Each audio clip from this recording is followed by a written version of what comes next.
All right, guys, we're going live. It's a moment or two early, but I want to make sure that this gives time for everybody to log in and check it out. So I could just be talking to no one right now, and that's that. So I've been fiddling with this for the last hour or so, trying to get it right. I have a 2-camera setup. So this is, Rob's cam, and here's the document cam, and where I can do questions and answers and things like that. So your job for this is to add some sort of comment with a question. I do have the homework available, so we can refer to that as well. That's right here. And so if you have a homework question or a question about any of the videos or anything like that that we've made in the past week or so. What's up, Nick? All right, so that's hopefully we have better comments, but you get the idea. So we are looking for questions, and so far it says 8 people are in here, and probably one of them is Tina, my wife. So she's making sure I'm actually working today. Anyway, I can only stall for so long. It is officially noon. You guys should be asking questions. I haven't gotten any questions besides one from one person in my honors class, and that was on the YouTube channel. So I'm looking for, hey Emily, hi. I'm looking for some questions about something specific, okay? How to do the crisscross, or how do you answer a certain question about acids, or what have you. Now keep in mind, you honors guys, we have not covered the, what do you call it? The electron configuration just yet. Oh, there. Hi Tina, I love you. So yeah, we haven't covered the electron configuration for this unit just yet. So we need to put that off to the side for now. But we could talk about anything else altogether, because both classes, honors and non-honors, have covered everything up to the electron configuration. So if you guys have questions, I'm looking for questions. So far I only see a bunch of highs, and you guys are talking to each other. You're not even talking to me. Hello, hello, hello. Questions. I need help here. I'm struggling. I'm talking to myself. I'm just clicking buttons now at this point. Anybody?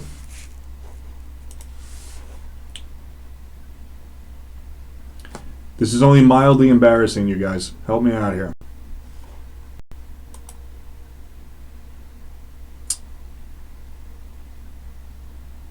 Well, I guess we're going to just have to go right to story time like we do in class if I don't get anything happening. So, the past couple days, Tina and I have been really working hard in our backyard.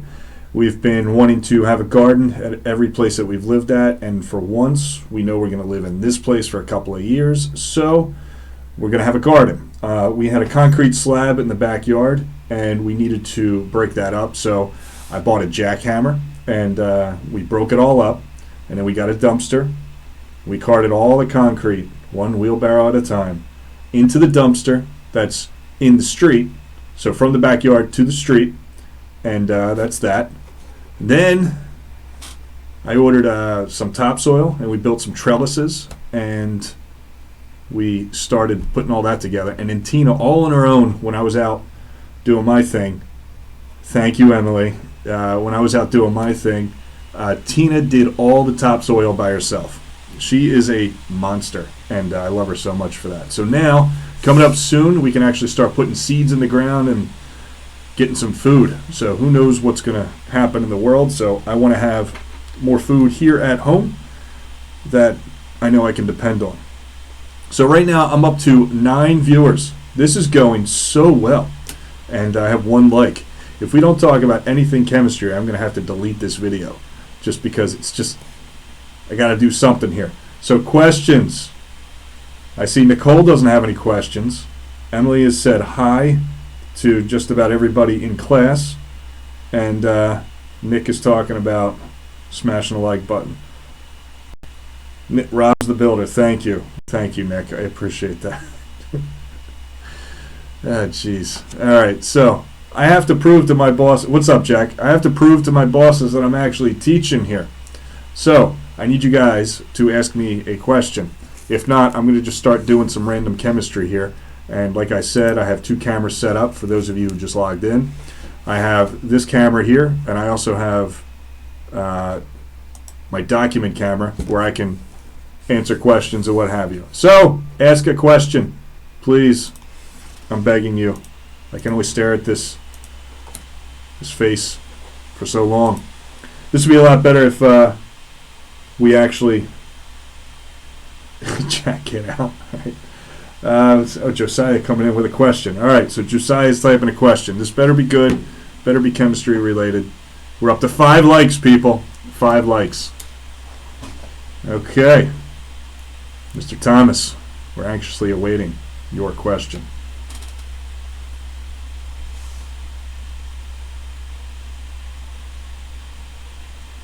Okay, we got another one. All right, here we go.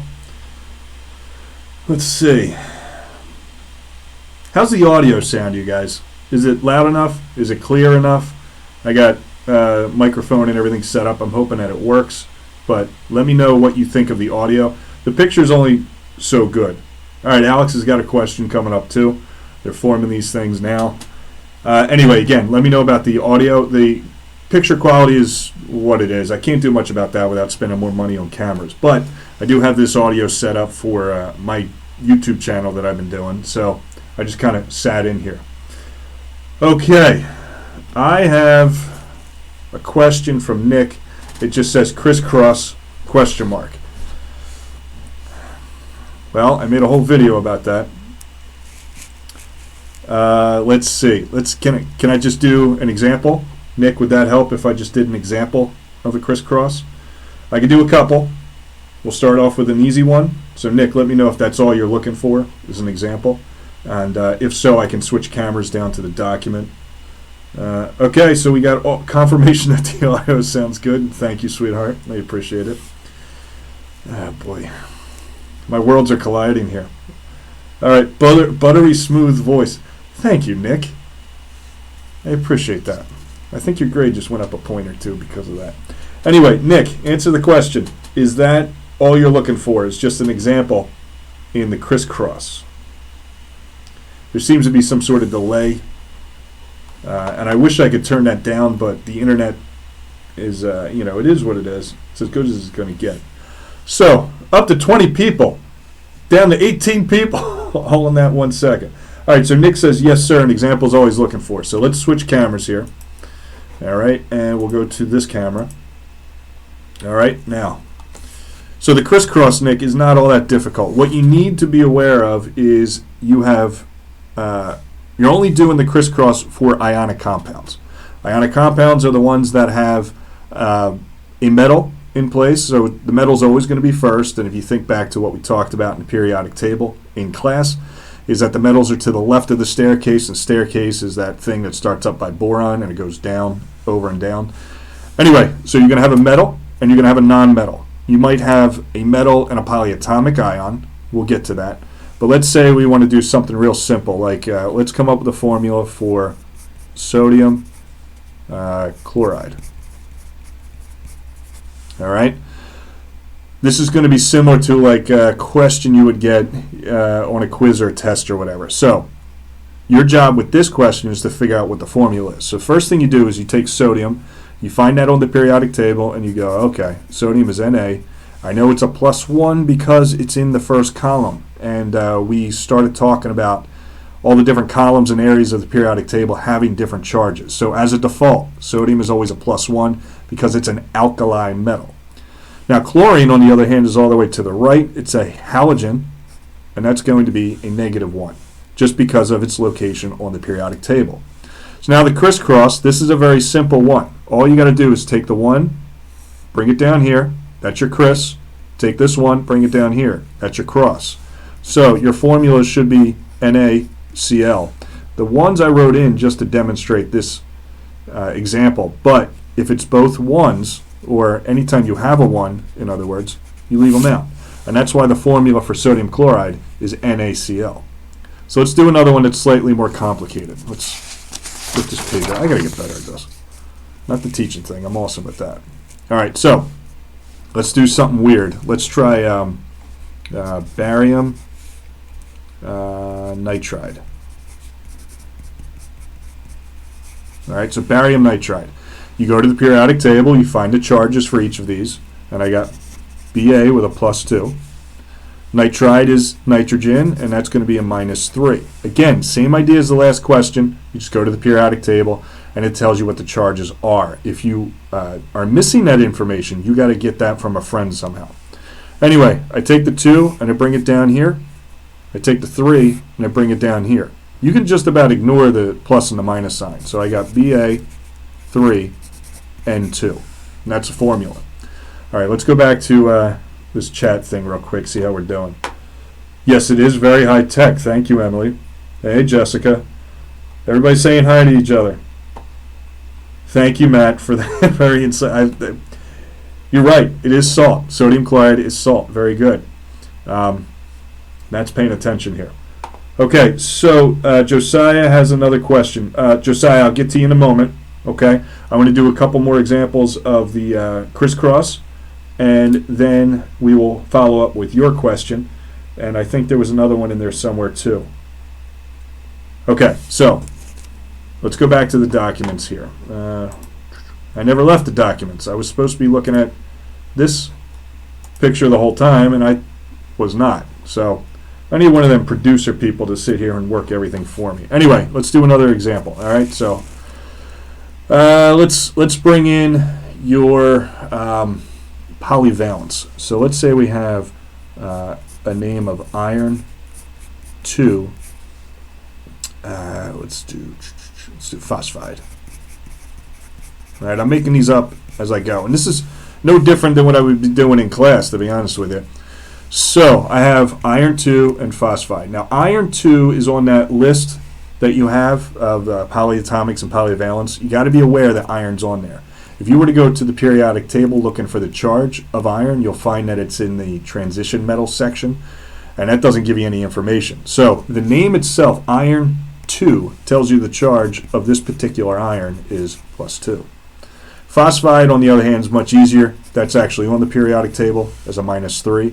Believe it or not, it's right below nitrogen on the periodic table, so that's why that's -3 and this is -3. They're in the same column. So you do the crisscross, bring the 2 down and the 3 down. So you rewrite it, Fe3, P2. When you get really good at this, you can all but do it in your head, and you just write out the answer as you read the formula. You get better and better at it, and you don't even really think about it. I do it all in my head each and every time. I actually have to slow myself down so I do my best to think out loud, but sometimes it goes so fast. All right, so let's go back to this thing here. Let's try another one. This time I'm going to bring in a polyatomic. Okay, let's get nuts here. So let's do an easier one and a more difficult one. So ammonium acetate. Now these ions are on that polyatomic list. So ammonium is NH4 with a +1 charge. Acetate is C2H3O2 with a -1 charge. This is just on your list. Nothing fancy. I did not make this up. Okay? The list is going to be your friend here. So I got to do the crisscross. Bring the 1 and the 1. I only need one of each. So the formula is NH4, C2, H3O2. That's that. All right, let's go back to this camera here for a moment. Okay. Oh, man. Mr. Beast. Thank you, Nick. Nick has been on YouTube for a little while. Let's see. Okay. Thank you, Nick, for saying you just got schooled. You're actually very good at this.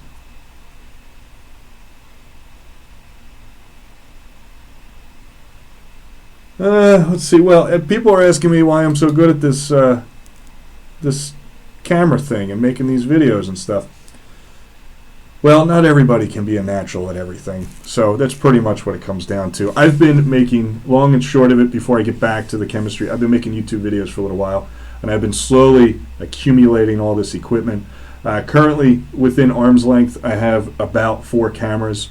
One's my phone, one's a webcam, one's on the laptop, another one's a camcorder, and I have a couple GoPros. I have this microphone, I have another one just like it, a sound mixer. just trying to make things work. So to do this is not that bad. The only issue I'm having is the live stream. I've never really messed with this before. I dabbled, but this is kind of new for me. Anyway, let's go back to, where were we? Let's go back to the document. We got to do one more high-level crisscross as an example, okay? So let's say I have lead 2 phosphate. All right, again, just like I've been saying in all the videos, it is entirely up to you to get familiar enough with these in order to know where to go for the info. This is not something that you can memorize right off the bat. You have to just practice over and over. So lead 2, that's Pb with a +2. Okay? The only reason why the 2 is there is because lead can come in a couple different forms. +2 is one of them. Other form would be for lead specifically, would be lead 4. So I have to be very careful in the naming. Anyway, lead 2 is a +2. Phosphate is a PO4 with a -3. How do I know all that? Well, that's on your lists, okay? If you don't know where I'm getting this information from, you haven't prepared enough. No offense, but you gotta get back on it. Now, here's the deal. You gotta do the crisscross. So it looks like I bring the 2 down here, and I need 2 PO4s. I also need to bring, English. I also got to bring the 3 down here, and I need 3 leads. So Pb3, and I need 2 of these things. So I'm going to put that in parentheses and just put a 2 outside. There you go. That's lead 2 phosphate. So that's how you do the crisscross all the way from an easier one, okay, to a slightly more difficult one where I bring in the polyvalent. A slightly more difficult one only because it has 2 polyatomics, and the formula starts to look a little nuts there. And then finally, perhaps the most difficult type you would see when you have a polyvalent and a polyatomic in the same question. But you're doing the same crisscrossing each and every time. It's nothing different for any of these questions. Okay, so Nick, I hope that answered your question. Let's go back up to this camera here, and let's check the chat, see where we're at. There's so much going on in this chat. You guys are doing good. Thank you so much for this. Actually, I'm going to go back and reread some of these compliments just to make myself feel a little better. Mr. Robs, you're famous. Yes, I am. You have 5 likes. Now I'm up to 12. Annalie doesn't have any questions. Don't apologize. That's confidence. Let's see. Okay, so Josiah, your question. Okay, it says, so the ions on the right side of the periodic table, like the fluorine, gain electrons. Yes.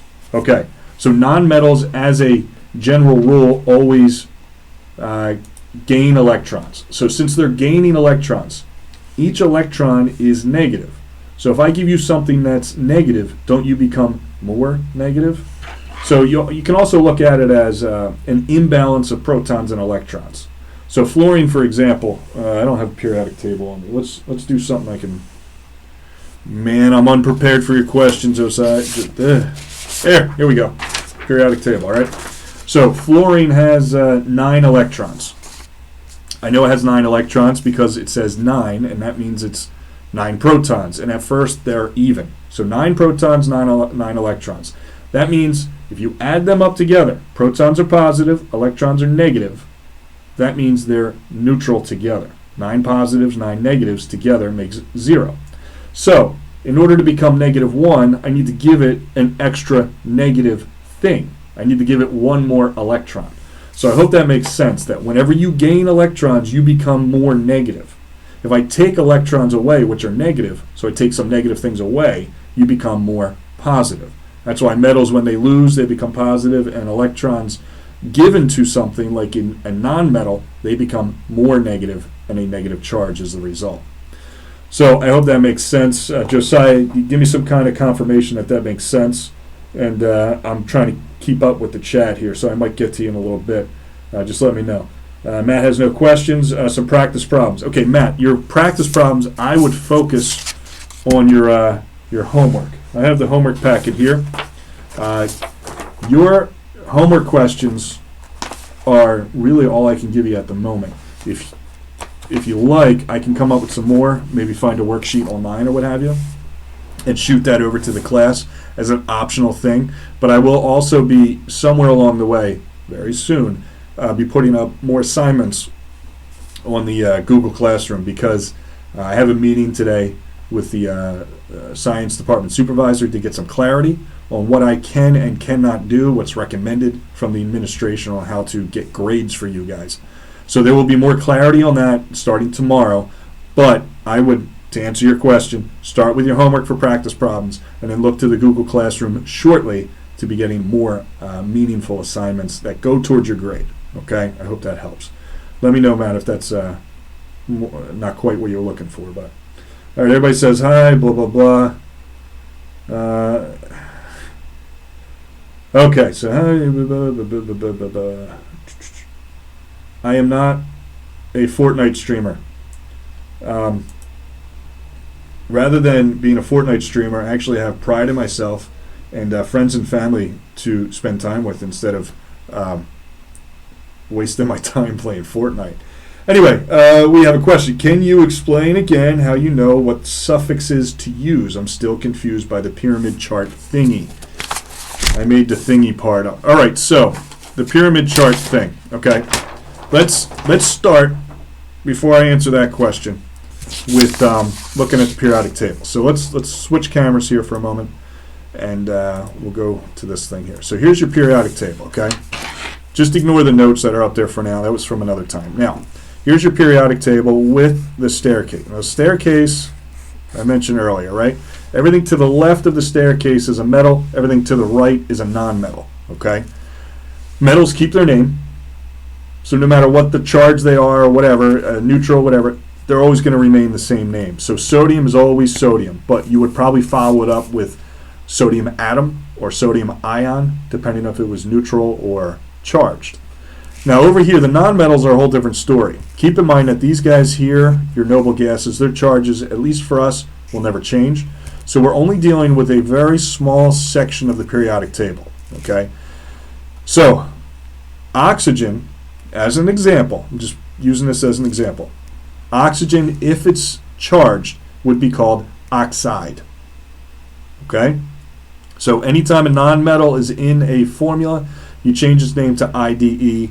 It just, like I said before, it illustrates and tells the person you're talking to that the name is finished. So an example was sodium chloride we did a moment ago. Sodium chloride. I don't say chlorine, chloride, because "ide" tells me the name is finished. There's only sodium and chlorine in it. Okay, so that's the IDE. These guys are going to be IDE. Now, let's complicate some things. Let's bring this list up. Okay, there are a bunch of ites and ates. Okay, these are different than the ides. These are monoatomic, single atom, just one atom. Okay, single atom, they get IDE. The ites and the ates are going to be when you start having the polyatomic ions. So the nitrates. Okay, so I got nitrate here and nitrite. They're just different formulas. The ates always have one more oxygen than the ites. Okay? So, another example would be sulfite and sulfate. So sulfite is SO3, sulfate is SO4. So the name changes with the formula. And long and short of it all, it's really difficult to memorize all this stuff, but if you do, it really makes your life a lot easier. Memorizing these things just help. It speeds things up. It's like when you learn to read and write and you're learning how to spell all these words, if you had to learn how to spell the word each time you chose to write a sentence, you would take forever to communicate. But if you actually learn how to spell and memorize the spelling of certain words, you dramatically improve your speed at communicating. And that's all I'm asking you to do here, is just learn these formulas and charges as quickly as you can so you can actually use them in the formulas and do the crisscrosses that we were talking about a moment ago. I hope that makes sense, and I hope it elaborates the different endings.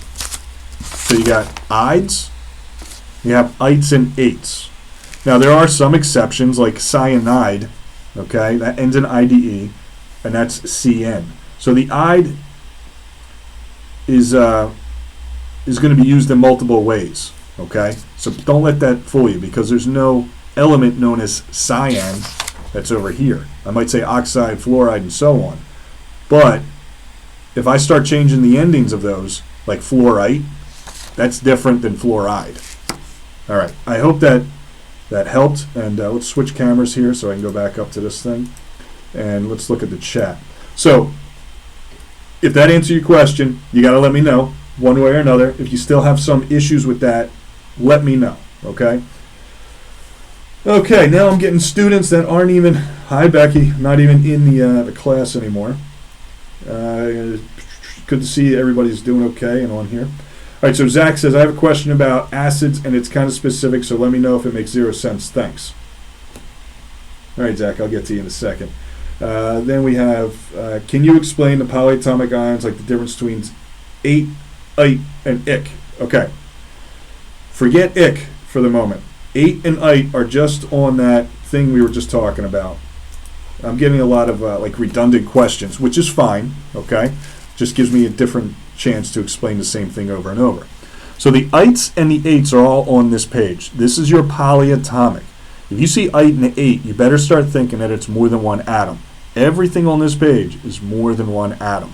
The ides are only one atom from this region of the periodic table. The ites and the ates, here we go. So, dihydrogen phosphate. You just got to memorize that formula. That's really all it is. Acetate, sulfite, sulfate, carbonate, nitrite, nitrate. Don't get them mixed up with ides. Ides are from the periodic table. Ites and ates are from this list. Okay? All right, let's switch cameras again here. I hope that helped. Okay? Please give me confirmation that helped in any way. All right, now, Zach, I'm on to your question. It says, in your video you showed us the formula for acetic acid was CH3COOH, but for the purpose of the problem you changed it to HC2 H3O2. Why wouldn't it be H4C2O2? Zach, that's a very insightful question. Got to hand it to you, one of the better ones I've gotten. Shows a level of preparedness and so on. Anyway, Zach, here we go. All of them are correct, technically. Okay, now we're going to go off a little the beaten path here, okay? So let me switch cameras before I forget. So let's go to this thing here. All right, so the question was, in the acid section of the homework, there was a question that said something like this. How did it go? C3H2OOH. Chiku. Is that what you got there? CH3CO, I forgot the C. Okay. All right, so the question was, name this acid. Okay? And I said, ignore the way it's worded and rewrite it like this. Okay? And then I went on to say, if you cover up the H, this is the same formula for acetate with a -1 charge. So ates, when it's an acid, gets changed to ics. So this would be acetic acid with an H out front. Now, you could rewrite it and just take the H and put it here and make that CH4 or C2H4O2. The problem with that is now we're getting into some high-level organic chemistry stuff that this does not indicate the structure. This does. Okay, let me make sure I'm in camera here. This middle one does indicate the structure. Now, you do not need to know the following. I'm just simply trying to answer Zach's question as to why I indicate this as being more appropriate for us at the moment. The structure would look like this. Man, I'm really screwing this up. Get rid of that 3 if you're following along. CH2CO. Okay. Anyway, this is the formula that we would use for acetic acid because it actually indicates the structure. I got 2 carbons.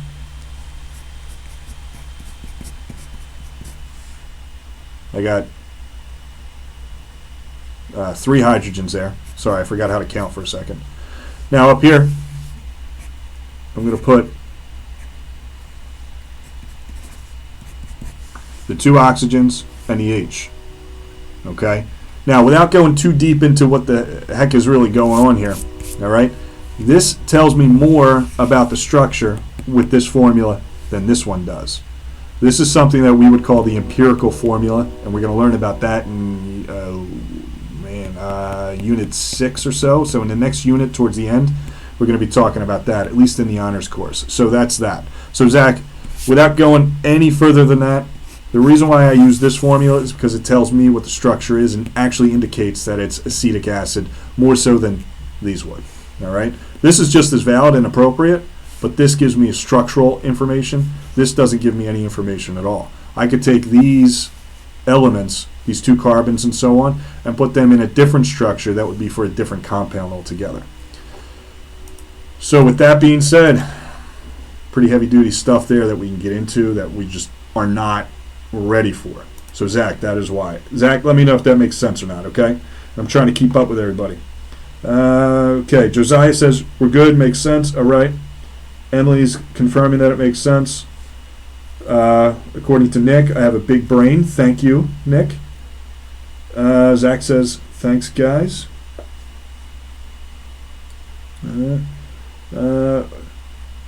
Josiah, will this quiz or test be easy? I think it'll be easy, but I know how to do it. Am I on the right camera? Yeah. So I know how to do it. It's up to you whether or not it's easy. You got to know how to do it, and you follow the videos and all the assignments and the tutorials and stuff that you can find, and you just got to learn it to make it easy. So that's that.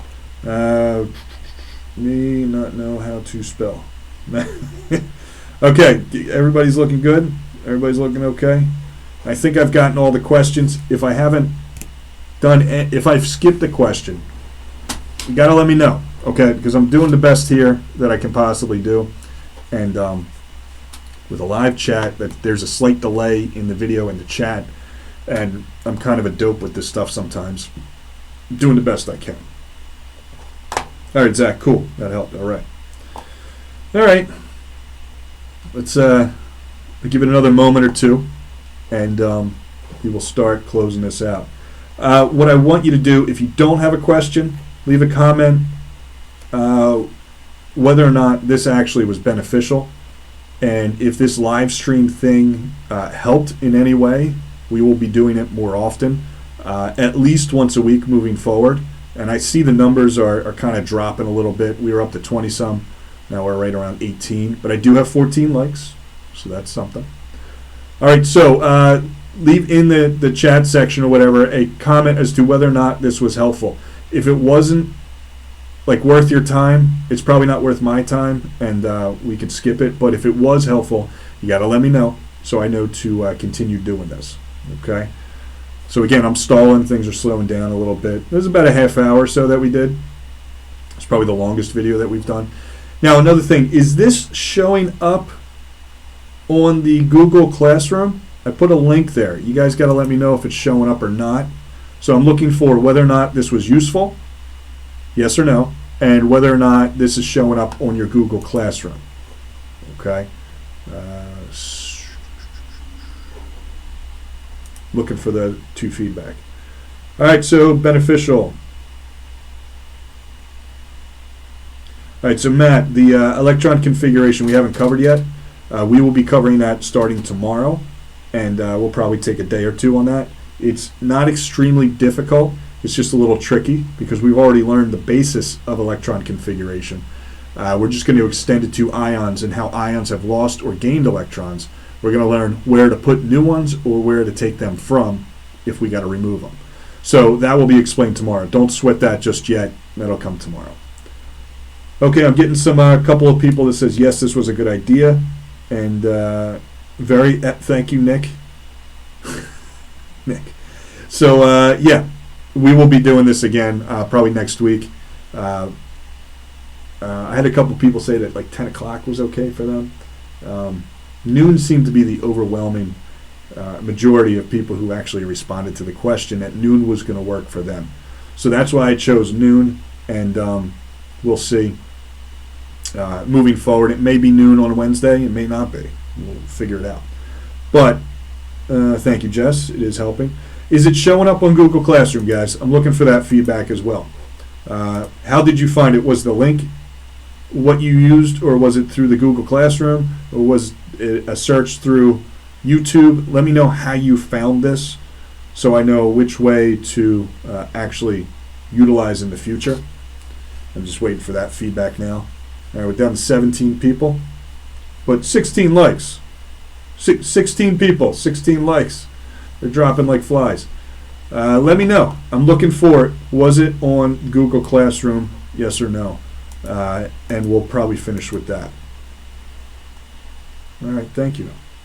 People are saying it did help. This is probably the next best thing I can do besides actually being in class. It's not the same.